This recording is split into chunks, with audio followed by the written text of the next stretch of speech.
Setiap pagi kita bangun dengan tubuh yang masih bisa bergerak, tetapi pikiran terasa berat seakan ada batu besar yang menekan dada. Rasanya lelah bukan karena kurang tidur, melainkan karena kita sudah tahu persis bagaimana hari itu akan berjalan. Rutinitas yang sama, tekanan yang sama, dan kenyataan bahwa apapun yang kita lakukan, tabungan tetap saja tidak bertambah. Kehidupan terasa seperti treadmill yang terus bergerak cepat, sementara kita tidak maju kemana-mana. Kelelahan ini membuat banyak orang mulai mempertanyakan nilai dirinya sendiri. Di luar, kita tampak sibuk. Kita pergi bekerja, membalas pesan, menghadiri rapat, dan terlihat produktif. Namun di dalam hati, banyak yang sedang tenggelam dalam kecemasan finansial yang tidak pernah berkurang. Kita pura-pura kuat, padahal setiap malam diam-diam menghitung apakah gaji bulan ini cukup untuk bertahan. Banyak orang Indonesia hidup dalam pola yang sama, merasa terjebak dalam hiruk-pikuk dunia yang menuntut kita terus bergerak tanpa memberi kesempatan bernapas. Rasa frustrasi itu semakin menumpuk saat kita melihat orang lain terlihat jauh lebih mudah mencapai kemapanan. Mereka membeli rumah, membangun bisnis, tampil percaya diri, sementara kita merasa selalu tertinggal 2 langkah. Pertanyaan pun muncul dalam hati. Apa sebenarnya yang salah dengan cara kita menjalani hidup selama ini? Kenapa kerja keras seakan tidak membawa perubahan yang berarti? Kenapa jalur menuju stabilitas terasa begitu sempit? Disinilah muncul satu kesadaran baru, bahwa mungkin selama ini kita terlalu sibuk bekerja sampai lupa memperbarui cara berpikir yang menjadi fondasi hidup finansial kita. Kerja keras memang penting, tetapi tanpa pembaruan sistem operasi dalam pikiran, kerja keras hanya membuat kita kelelahan, bukan semakin kaya. Pikiran yang tidak di-upgrade membuat kita terjebak dalam pola yang sama, meskipun tenaga terus kita keluarkan setiap hari. Banyak yang merasa aman karena memiliki gaji bulanan. Kita menganggap itu sebagai zona nyaman, padahal kenyamanan itu seringkali hanya ilusi. Gaji tetap bisa menjadi obat penenang yang membuat kita lupa membangun aset dan lupa mempersiapkan masa depan. Kita merasa aman hari ini, tetapi tanpa strategi yang tepat, keamanan itu bisa runtuh dalam satu kejadian tak terduga. Namun karena sudah terbiasa, kita jarang mempertanyakan apakah hidup ini benar-benar sedang menuju arah yang lebih baik. Meski begitu, selalu ada harapan. Kabar baiknya, pintu keluar dari siklus ini tidak harus dimulai dari modal besar atau keberuntungan luar biasa. Jalan keluarnya justru bermula dari perubahan kecil dalam cara kita memandang dunia. Perubahan sudut pandang mampu menggerakkan pintu yang sebelumnya terasa terkunci. Saat perspektif berubah, pilihan baru muncul, keberanian tumbuh, dan peluang yang dulu tidak terlihat mulai tampak satu persatu. Perubahan seperti ini bukanlah sihir.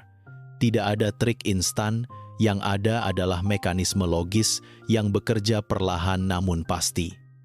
Saat pola pikir mulai bergeser, roda kehidupan ikut berputar ke arah baru.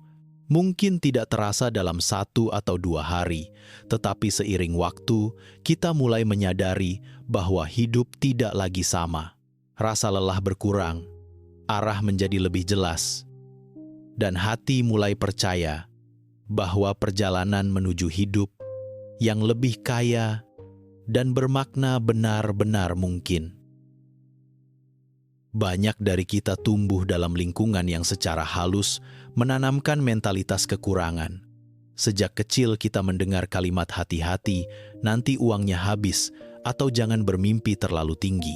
Pola ini menciptakan keyakinan bahwa dunia ini sempit, kesempatan sedikit, dan hanya orang tertentu yang berhak sukses. Akibatnya, setiap langkah terasa penuh ketakutan, bukan keberanian. Kita belajar menghindari risiko, bukan mengelola peluang. Di Indonesia, budaya gengsi membuat tekanan sosial semakin kuat. Kita merasa harus terlihat berhasil agar tidak menjadi bahan omongan. Banyak orang rela membeli barang di luar kemampuan hanya untuk menjaga citra, padahal dompet semakin menipis. Tanpa sadar, kita membiarkan validasi orang lain mengendalikan keputusan finansial kita. Akhirnya, kita terjebak dalam kemiskinan terselubung, bekerja keras hanya untuk membayar gaya hidup yang sebenarnya bukan kebutuhan. Otak manusia juga sering bermain curang. Saat stres, kita mencari pelarian instan seperti belanja impulsif, nongkrong berlebihan, atau membeli hal yang tidak perlu. Kepuasan singkat itu seakan memberi kenyamanan, tetapi justru menguras energi dan uang.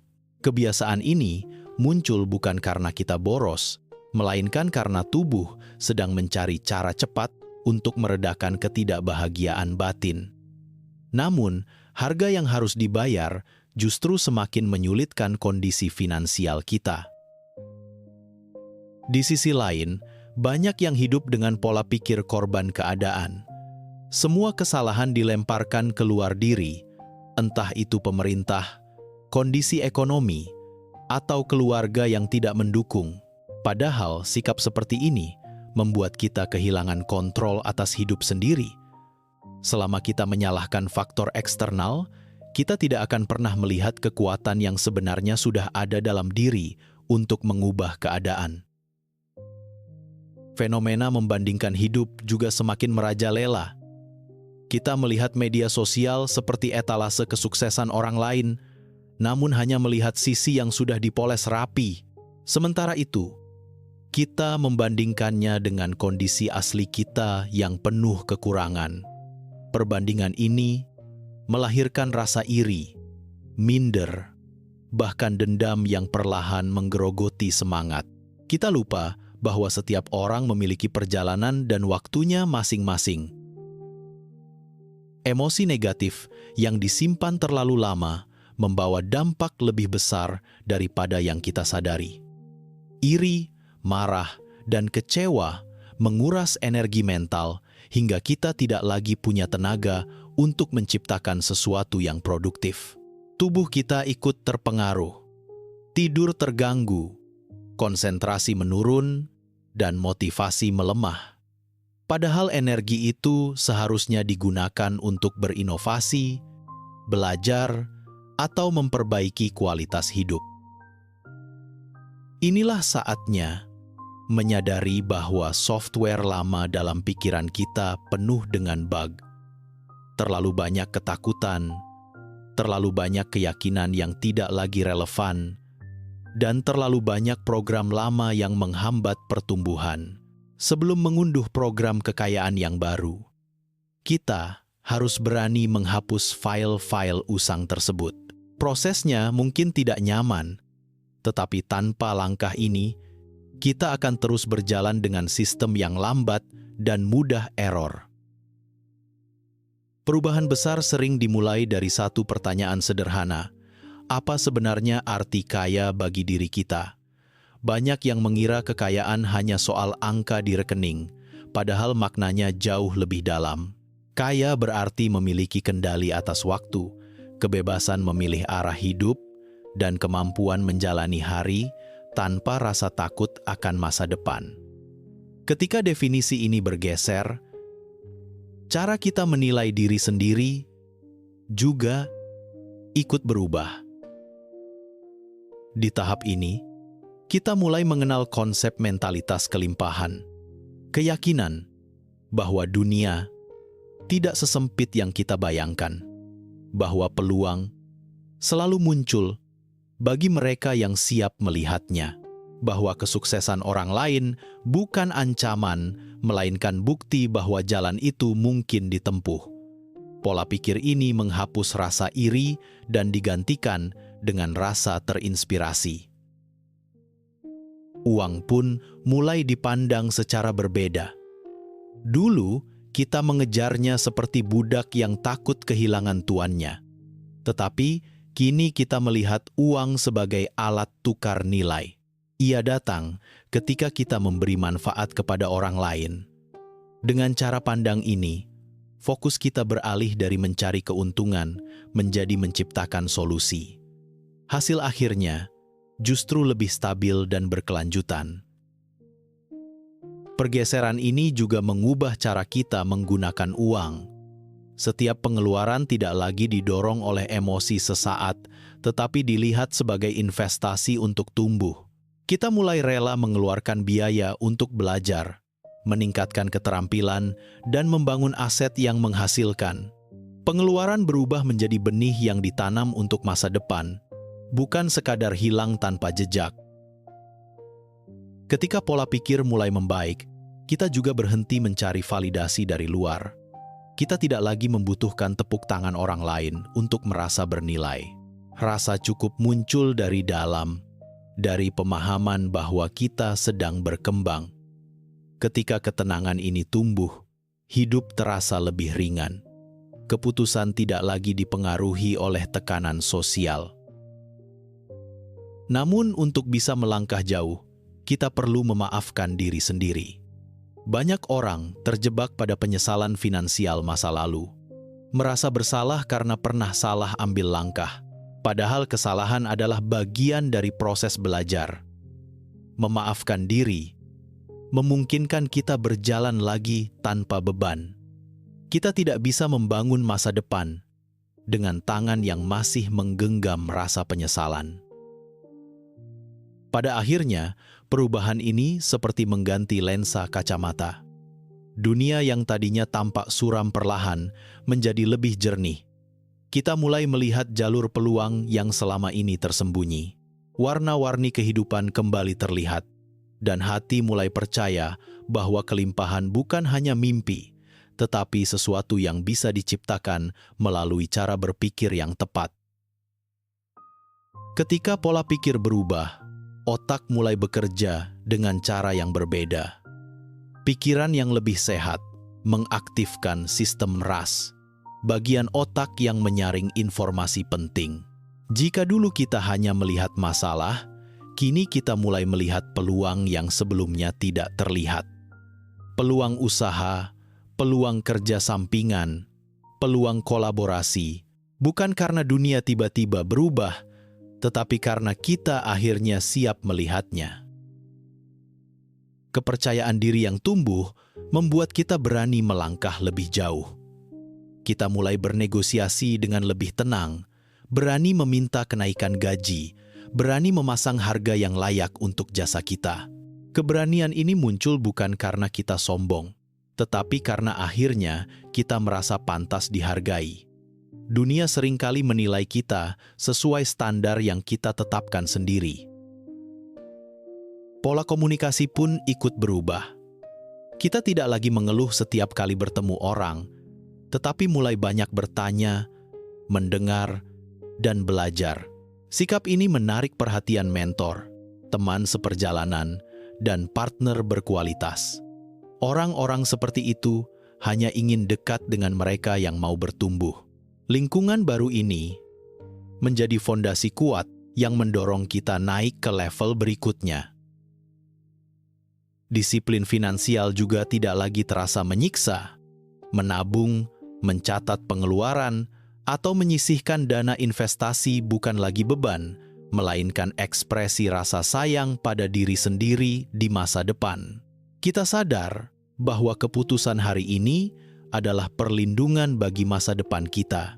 Setiap rupiah yang disimpan terasa seperti langkah kecil yang membawa kita lebih dekat pada stabilitas.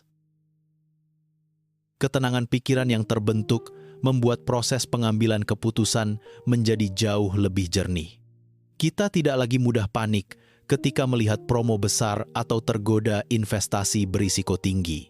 Kita mampu memilah apakah keputusan itu logis atau hanya reaksi emosional. Dengan pikiran yang stabil, langkah finansial menjadi lebih terukur dan berorientasi jangka panjang. Dari sini lahir konsep penciptaan nilai. Kita berhenti bertanya, apa yang bisa saya dapatkan, dan mulai bertanya, apa yang bisa saya berikan. Saat fokus bergeser ke kontribusi, hasil finansial sering kali mengikuti. Pelanggan lebih loyal, klien lebih percaya, dan peluang datang dari arah yang tidak terduga. Dunia menghargai mereka yang menciptakan manfaat. Semua tahapan ini mengarah pada satu kesadaran, bahwa keberuntungan bukanlah sesuatu yang jatuh dari langit. Keberuntungan muncul ketika persiapan mental bertemu dengan kesempatan yang lewat.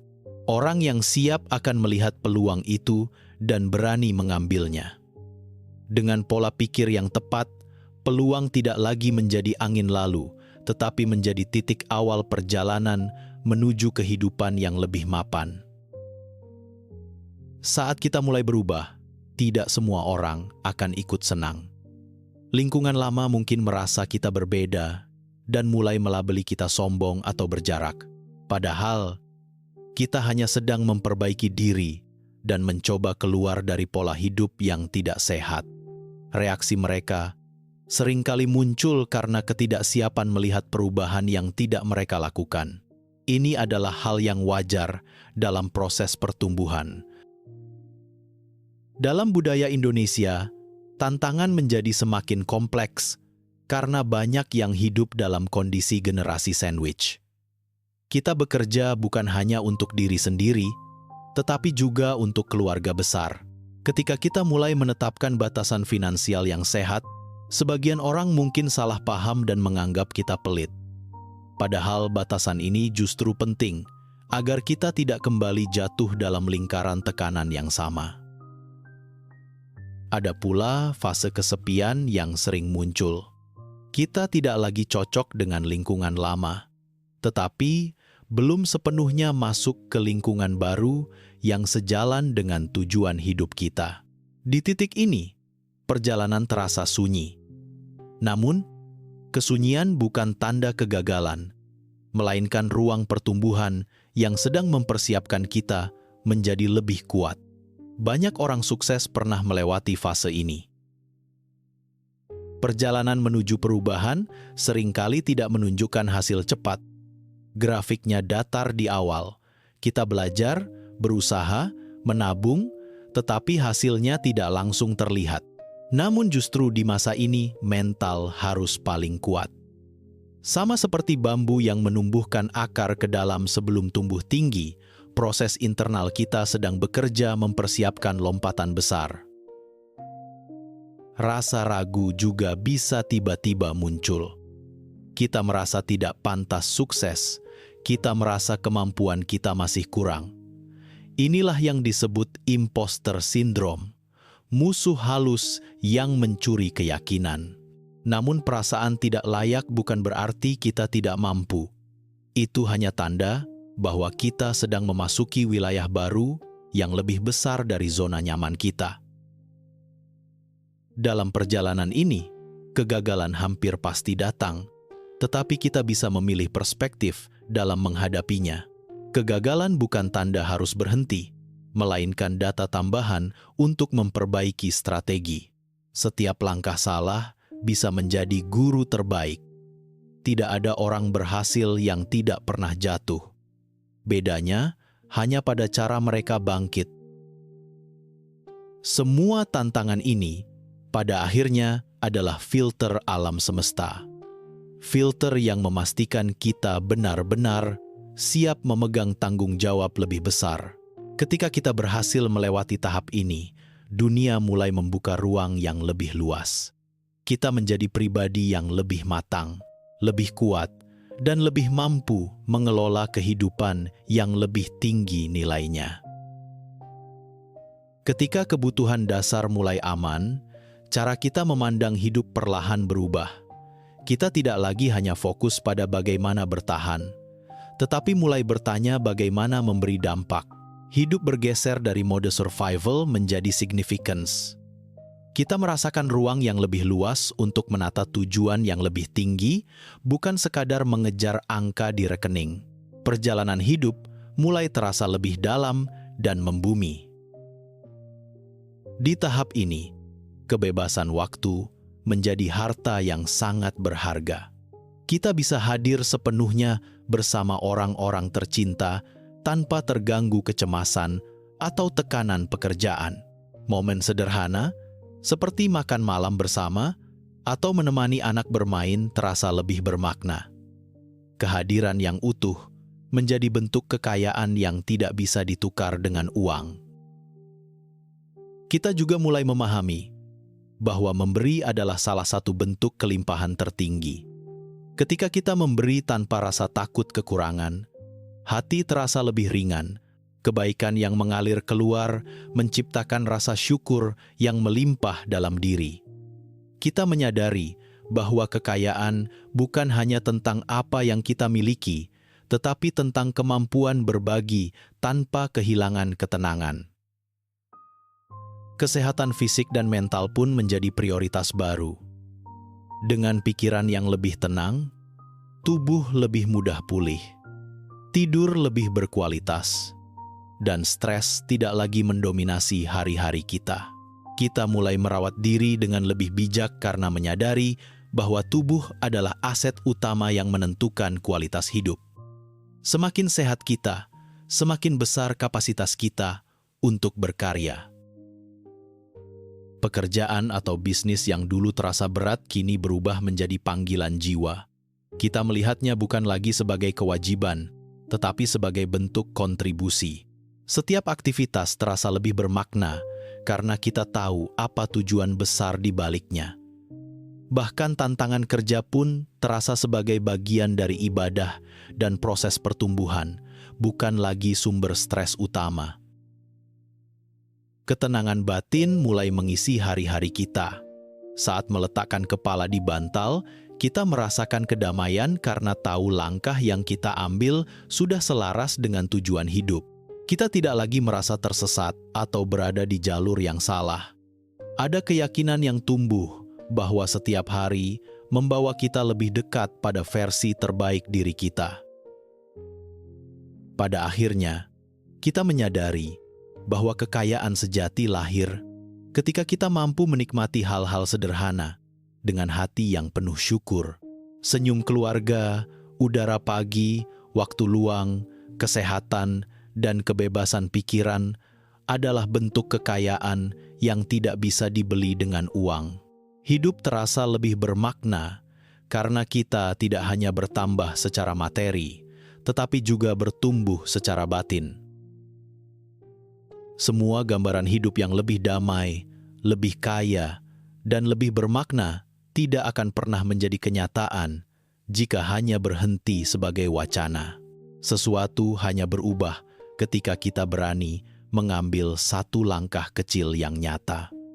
Tidak harus besar, tidak harus sempurna, yang penting dilakukan hari ini juga. Langkah kecil itu adalah bukti bahwa kita benar-benar siap meninggalkan pola hidup lama. Salah satu langkah paling sederhana adalah melakukan audit lingkungan. Lihat kembali 5 orang yang paling sering berinteraksi dengan kita. Apakah mereka membuat kita berkembang atau justru menarik kita ke belakang? Perhatikan juga konten media sosial yang kita konsumsi setiap hari. Jika isi layar kita penuh drama, kritik, dan energi negatif, maka perlahan pola pikir kita ikut terbentuk ke arah itu. Latihan mudah lain yang sangat ampuh adalah gratitude journaling. Setiap pagi, tuliskan 3 hal yang bisa kita syukuri. Tidak harus hal besar. Bisa sarapan yang enak, udara yang segar, atau tubuh yang masih kuat bekerja. Latihan ini membuat otak belajar fokus pada kelimpahan, bukan kekurangan. Kebiasaan kecil seperti ini mampu mengubah suasana hati sepanjang hari. Kita juga perlu mulai menyisihkan uang sekecil apapun untuk investasi atau edukasi. Tindakan ini bukan sekadar soal nominal, tetapi simbol komitmen pada masa depan kita sendiri. Dengan menyisihkan dana, kita sedang memberi pesan kepada diri bahwa pertumbuhan jauh lebih penting daripada kesenangan sesaat. Inilah awal dari kebebasan finansial yang sebenarnya. Namun, proses transformasi membutuhkan kesabaran. Tidak semua hasil muncul secepat ekspektasi. Kita bisa belajar dari bambu yang bertahun-tahun hanya menumbuhkan akar sebelum menjulang tinggi dalam waktu singkat. Proses internal kita pun sama. Ada fase diam yang justru penting untuk membangun fondasi mental yang kuat. Yang tidak kalah penting adalah menerima bahwa kita layak hidup lebih baik. Banyak orang ingin berubah, tetapi ragu apakah mereka pantas sukses. Padahal, tidak ada satupun alasan yang membuat kita tidak layak. Masa lalu, kegagalan, atau kekurangan bukan penentu nilai diri. Kita memiliki kesempatan yang sama untuk bertumbuh, asalkan bersedia bergerak. Kini saatnya bertanya dengan jujur kepada diri sendiri. Jika 5 tahun dari sekarang hidup kita akan berubah, perubahan seperti apa yang ingin kita lihat? Apakah kita masih ingin berada di titik yang sama? Atau ingin berdiri di tempat yang lebih tinggi, dengan versi diri yang lebih kuat? Jawaban itu akan menentukan langkah kita hari ini. Ketika kamu sudah mulai memahami bagaimana pola pikir mampu mengubah arah hidup, jangan biarkan pelajaran ini berhenti di sini saja. Izinkan dirimu terus bertumbuh dengan tetap berada di lingkungan yang menguatkan.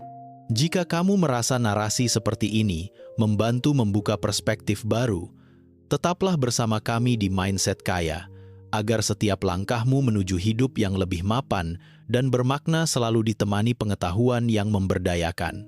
Karena kadang, yang kita butuhkan bukan dorongan besar, tetapi pengingat kecil yang konsisten untuk tetap berada di jalur yang benar.